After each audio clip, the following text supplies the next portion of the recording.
ఉమ్మడి తెలుగు రాష్ట్రాల్లో social media influence మాట్లాడుతున్న మాటలు, చేతిలో ఫోన్ ఉంటే ఒక యూట్యూబ్ ఛానల్ పెట్టేయటం, బ్లాక్మెయిల్ చేయటం, బిల్డర్ల దగ్గరికి వాళ్ళ దగ్గరికి వెళ్ళడం, బెదిరించడం.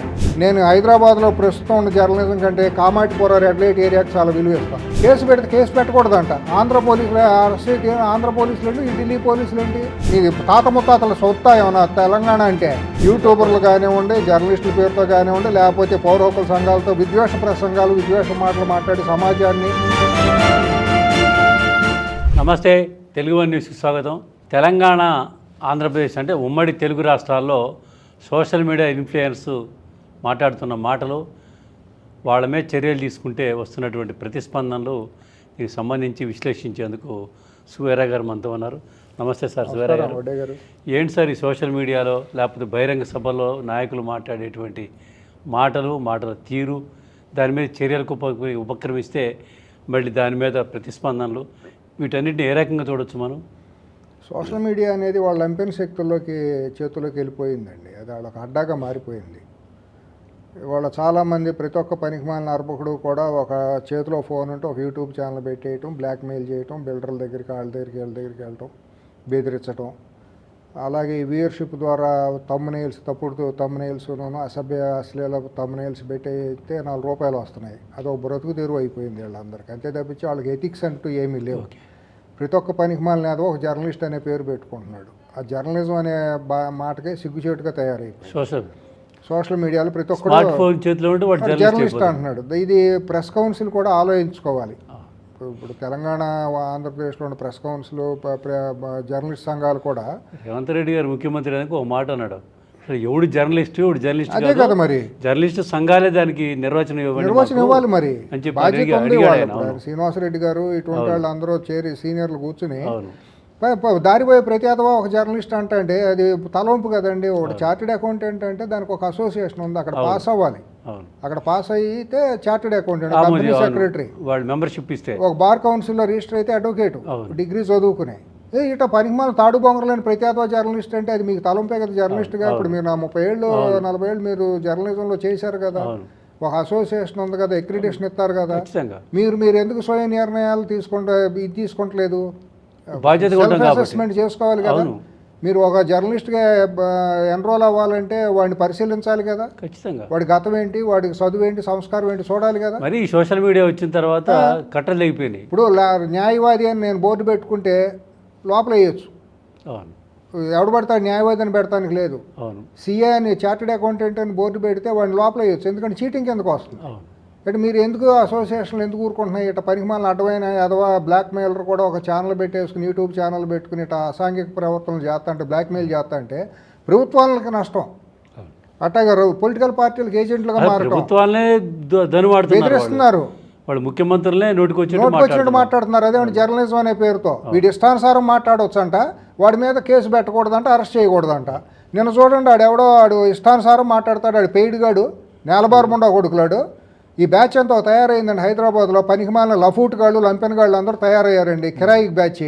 వీళ్ళకి ఏంటంటే ఈ పొలిటికల్ పార్టీల చేతుల్లో ఏజెంట్లుగా ఉండి నెలవారీ మామూళ్ళు తీసుకుంటాం, ఈ అవాకులు చవాకులు మాట్లాడేసి దుష్ప్రచారంతో వీడియోలు పెట్టడం, ఎదుటి మీద ప్రభుత్వం మీద. మరీ ముఖ్యంగా ఏంటంటే ఇక్కడ రేవంత్ రెడ్డి గారు ముఖ్యమంత్రి అయిన తర్వాత బలమైన వర్గం ఆయనకు వ్యతిరేకంగా తయారైపోయింది. కట్టడి చేయలేని పరిస్థితుల్లో ఆయన సర్దుకునే పరిస్థితి 1 year అయిపోయింది. ఆ 1 yearతో పాటు కడుపు మంటతో అసలు సహించలేని పరిస్థితుల్లో కొంతమంది వీళ్ళని తయారు చేసి, లంపెన్గాళ్ళని తయారు చేసి ఆయనకి వ్యతిరేకంగా మాట్లాడించడం మొదలెట్టారు. అది ఎంతెంత అయిపోయాను అన్నట్టు వాళ్ళు ప్రభుత్వాన్ని వాళ్ళ బ్లాక్మెయిల్ చేసే స్థాయికి వచ్చేసారు. ప్రభుత్వం కూడా చూసి చూడనట్టు ఉంటాం, అదొక తప్పు. ఇటువంటి వాళ్ళందరినీ చీడపురుగులు, వీళ్ళు సమాజానికి చీడపురుగులు. ఇప్పుడు అట్లాగే అక్రిడిటేషన్ పేరుతో లబ్ధి పొందుతున్నటువంటి జర్నలిస్టులు కూడా బాధ్యత ఉంది దీంట్లో. ఆడు జర్నలిస్ట్ కాదు అని మీరు చేయండి, జర్నలిస్ట్ అని ఎవడో పిలుచుకోవడానికి వీలు లేదని ఒక రూల్ పెట్టండి. అట్లాగే యూట్యూబ్కి పెట్టండి రూల్. ఒక యూట్యూబ్కి జర్నలిస్ట్ సంఘం, ప్రెస్ కౌన్సిల్, ప్రభుత్వం రాయండి. ప్రతి అడ్డమైన అడుగు ఛానల్ పెడతానంటే కుదరదు. ఒక 25 లక్షలు 50 లక్షలు డిపాజిట్ అడగండి, అకౌంటబిలిటీ అడగండి. ఒక వార్త రిలే చేసినప్పుడు, ఒక యూట్యూబ్లో ఒక వీడియో పెట్టినప్పుడు కొన్ని కట్టుబాట్లు ఉండాలి కదా, నియంత్రణలు ఉండాలి కదా. ఏమీ లేకుండా ఇష్టానుసారం వెళ్ళటం, రియల్ ఎస్టేట్ ఆడు బిల్డర్ ఇల్లు కట్టుకుంటే ఆడి దగ్గరికి వెళ్ళటం, మొన్నట్టగాడు ఎవడో వెళ్ళిపోయి పవన్ కళ్యాణ్ గారు భూమి ఉందంటే చెరువు ఈడెవడండి చెరువు ఆక్రమించాడంటే అదేమంటే హైడ్రా అనే పేరుతో అక్కడికి వెళ్ళటం, హైడ్రా ఎదిరిచేసారని చెప్పి ఆయన హైడ్రా కమిషనర్ని రంగనాథ్ గారిని బ్లాక్మెయిల్ చేయటం, ఈ ప్రభుత్వాల్లో కూడా వీళ్ళే వెళ్ళిపోవటం. వీళ్ళ బతికంతా వీళ్ళేంటి, అసలు వీళ్ళ చదువు ఏంటి, వీళ్ళకి ఏం అర్హత ఉందని వీళ్ళు యూట్యూబ్లు పెట్టుకుని వెళ్ళిపోయి అక్కడికి రాబందులాగా మారిపోతారు. శవాల మీద పేలాలు ఏరుకున్నట్టు తయారయ్యారండి బ్యాచ్లన్నీ కూడాను. ఎక్కడైనా సరే అక్కడ ముఖ్యమంత్రిని పట్టుకుని చంద్రబాబు నాయుడిని వాళ్ళ అబ్బాయిని పట్టుకుని ఇష్టానుసారం మాట్లాడితే పవన్ కళ్యాణ్ పట్టుకుని కేసు పెడితే కేసు పెట్టకూడదంట. ఆంధ్ర పోలీసులు అరెస్ట్ అయితే ఆంధ్ర పోలీసులు ఏంటి, ఈ ఢిల్లీ పోలీసులు ఏంటి, మీ పాలిగాళ్ళు రాజ్యం అన్న తెలంగాణ అంటే ఇతరులు రాకూడదా, మీ ఇష్టానుసారం మాట్లాడొచ్చా? సమాచారం ఇచ్చి ప్రభుత్వానికి చెప్పి వస్తారు కదా, వస్తారు చట్ట ప్రకారం, లేకపోతే కోర్టుకి వెళ్తారు, లేకపోతే కోర్టుకి వెళ్తారు. మా తెలంగాణ వాడు ఏంటి, ఆంధ్ర తెలంగాణ ఏంటి, ఇంకా ఈడిపోయి 12 ఏళ్ళు అయిపోయింది. ఆంధ్ర ఏంటి, తెలంగాణ ఏంటి, ఆ భాష ఏంటి? అంటే తెలంగాణ వాడైతే ఎవరైనా తిట్టొచ్చా మీరు? మీకు వచ్చి రాంబోతులో మీరు ఆంధ్ర వాళ్ళని మీరు ఇష్టాంతరం తిడితే ఆంధ్ర పోలీసులు రాకూడదా? మరి ఆ రోజు మరి రఘురామకృష్ణరాజు అరెస్ట్ చేసినప్పుడు ఏం బీకారు, నోట్ ఏం పెట్టుకున్నారు? మరి ఆ రోజు ఆంధ్ర పోలీసులు వచ్చి తెలంగాణలో అరెస్ట్ ఎట్టా చేస్తారు మీరు ఎందుకు అనలేదు? ఇక్కడ జర్నలిస్టులు కూడా అరెస్ట్ చేశారు కదా ఆ రోజు. అయ్యో నిద్రమంచం నుంచి లేపుకుని వెళ్ళిపోయారు కదా, ఎక్కడెక్కడ అరెస్టులు చేసి ఆ రోజు నోళ్ళు ఎందుకు పెగలేదు? ముక్కుపచ్చలారిని సాఫ్ట్వేర్ పిల్లలను కూడా తీసుకెళ్ళిపోయారు కదా అక్రమ కేసులతో. ఆ రోజు మీరు ఎక్కడ పడుకున్నారు? ఆ రోజు ఎవరు మోచేతి నీళ్ళు తాగారు మీరందరూ? వీళ్ళందరూ కూడా కాలకోట్ల కుటుంబం మోచేతి నీళ్ళు తాగారు. లంపెన్ గ్యాంగులు, ఎదవలు, వీళ్ళందరూ రౌడీలు. ఈ రౌడీ ఎలిమెంట్లు జర్నలిస్టులు అవతారం ఎత్తేసేసి ఇవాళ సమాజానికి ఒక పెద్ద చీడపురులాగా తయారు. ఇది పోలీస్ వ్యవస్థ కూడా గమనించాలి. తెలంగాణ పోలీస్ కానివ్వండి, ఆంధ్ర పోలీస్ కానివ్వండి, భారతదేశానికి ఒక దిశానిర్దేశం చేసేదోటి తయారవ్వాలి ఎథిక్స్లో. తెలంగాణ పోలీసుకు గౌరవ స్థానం ఉంది, ఎందుకంటే ఎక్స్ట్రీమిస్టుల మీద పోరాడినటువంటి చరిత్ర ఉన్న పోలీసింగ్ అండి ఇది. అన్ని విషయాల్లో టాప్ నక్సలిజాన్ని అణిసివేసినటువంటి చరిత్ర కలిగినటువంటి పోలీసింగ్ ఇక్కడ. ఇప్పుడు ఓల్డ్ సిటీలో మాఫియా ముఠాలని, ఎక్స్ట్రీమిస్టులని, టెర్రరిస్టులని అణిసివేసినటువంటి చరిత్ర ఉన్న పోలీసింగ్ ఇక్కడ. సమర్థులైన పోలీస్ ఆఫీసర్లు ఉన్నారు, పేరున్న పోలీసింగ్ ఉంది. భారతదేశంలోనే ఎక్కడ నుండి హైదరాబాద్ వస్తారు రోల్ మోడల్ ఇక్కడ ట్రైనింగ్ అవటానికి, ఏమన్నా ఎట్టా ముందుకెళ్ళాలని. అక్కడే కాదు, వాళ్ళ రోల్ మోడల్గా రిఫార్మ్స్ విషయంలో హైదరాబాద్ పోలీస్ అనేది చాలా రోల్ మోడల్ కలిగినటువంటి పోలీసింగ్, చాలా పక్కగా ఉంటుంది. కొన్ని కేసులు సైబర్ క్షణాల్లో గంటల్లో బట్టి. అదే నాకు తెలిసిన మిత్రులు ఐపీఎస్ ట్రైనింగ్కి వచ్చినప్పుడు ఇక్కడ పటేల్ అకాడమీకి వచ్చినప్పుడు నార్త్ ఇండియా నుంచి వాళ్ళని ఇక్కడ సిసిఎస్కిను మన పోలీస్ కంట్రోల్ రూమ్ అవన్నీ తిప్పుతారు. వాళ్ళు నాతో షేర్ చేసుకున్నప్పుడు చెప్పారు, రోల్ మోడల్ మాకు ఎప్పుడు కూడా ఉత్తరాఖండ్ నుంచి, యూపీ నుంచి, మధ్యప్రదేశ్ నుంచి ఇక్కడ ట్రైనింగ్కి వచ్చిన వాళ్ళు ఉన్నారు.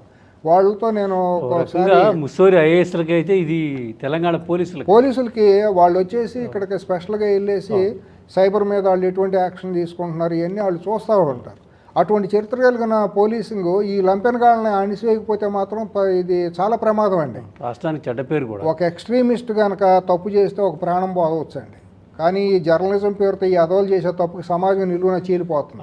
అవును. అట్లాగే మెయిన్ స్ట్రీమ్ మీడియా కూడా ఏం సామాన్యం కాదు, వాళ్ళు అసాంఘిక శక్తులుగానే తయారైపోయారు, పెయిడ్ మీడియాగా తయారైపోయింది. వ్యభిచారం లాగా వీళ్ళకంటే వ్యభిచారులే చాలా రెడ్ లైట్ ఏరియాలో ఉండే వ్యభిచారులే చాలా ఉత్తములుగా తయారయ్యింది. అంత దుర్మార్గంగా ఉంది వాళ్ళ జర్నలిజం. ఆంధ్రప్రదేశ్లో కూడా మన ఏలూరులో జరిగిన సభలో వాళ్ళ ప్రసంగాలు అవి ఎంత దుర్మార్గం అండి. ఒక ప్రజాప్రతినిధులు పట్టుకుని నాలుగులు కోస్తూ ఉంటాం, ఒక స్పీకర్ స్థాయిలో డిప్యూటీ స్పీకర్లో ఉన్న వాళ్ళని పట్టుకుని బ్లాక్మెయిల్ చేయటం, అదేమంటే ఎస్సీ ఎస్టీ కేసులు పెడతామని బ్లాక్మెయిల్ చేయటం, అదేమంటే చర్చిలని, మసీదులని, రామాలయం అని బ్లాక్మెయిల్ చేయటం. ఏంటి ఇదంతా? ఇదే బాధ్యత కలిగినాడు చేసే ఈ పనులు అయ్యి. మళ్ళీ చెప్పేదేమో రాజ్యాంగ పరిరక్షణ, అంబేద్కర్ ఫోటో పెట్టుకుని మళ్ళీ అంబేద్కర్ గారిని బయటికి లాక్కొస్తాం, ప్రతిదానికి అంబేద్కర్ గారి ఫోటో పెట్టుకుంటాం, నోటుకు వచ్చినట్టు మాటలు మాట్లాడటం. అంబేద్కర్ గారు చెప్పారా నా ఫోటో పెట్టుకుని మీరు లంపెన్ శక్తులాగా తయారైపోండి, సమాజం మీద పడి పీడించండి అని అంబేద్కర్ గారికి ఏమైనా చెప్పారా? అది అంబేద్కర్ గారికి పేరుకి అవమానం కాదు? ఆయన చెప్పింది ఏంటి, ఆయన మీరు చేస్తుంది ఏంటి? అక్కడ తిట్టడం, ఇక్కడ దాక్కుంటాం. లేదంటేనేమో పట్టపోతేనేమో మళ్ళీ ఇక్కడ ఉన్న వాళ్ళు పట్టపోతం ఏంటి అర్ధరాత్రి, లేదంటేనేమో అక్కడ వైసీపీ మోచేతి నీళ్లు తాగటం, ఇక్కడ కలవకుంట్ల మోచేతి నీళ్లు తాగటం, పెయిడ్ ఆర్టిస్టులకు కవులు, కళాకారులు, సాహితీవేత్తలుగా సంఘాలు పెట్టుకుంటాం.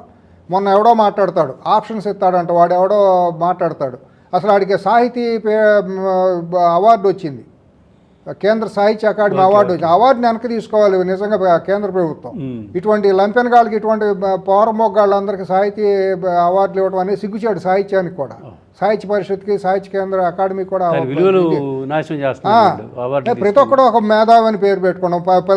ప్రతి బొగ్గాడు ఒక మేధావి, ఒక రౌండ్ టేబుల్ అంట. 10 ఏళ్ళు కేసీఆర్ పరిపాలించాడు.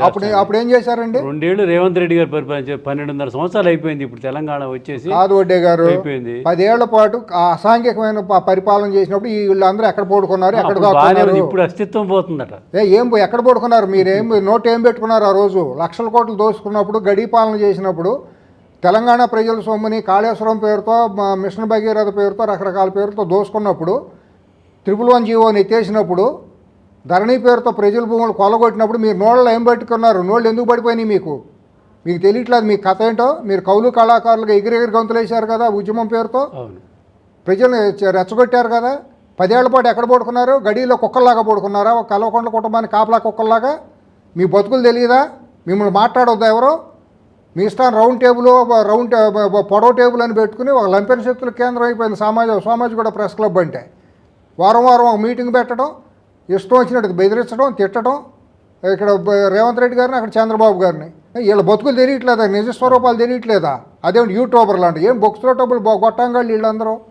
దీనికి మహిళా సంఘాలు కొన్ని తయారవటం, నోటికి అవాకులు చావకులు మాట్లాడటం.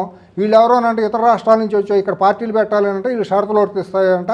వీళ్ళు ఎవడ మాట్లాడటానికి వీళ్ళు బాబు వెళ్ళి దేశం అంతా పార్టీ పెట్టవచ్చా?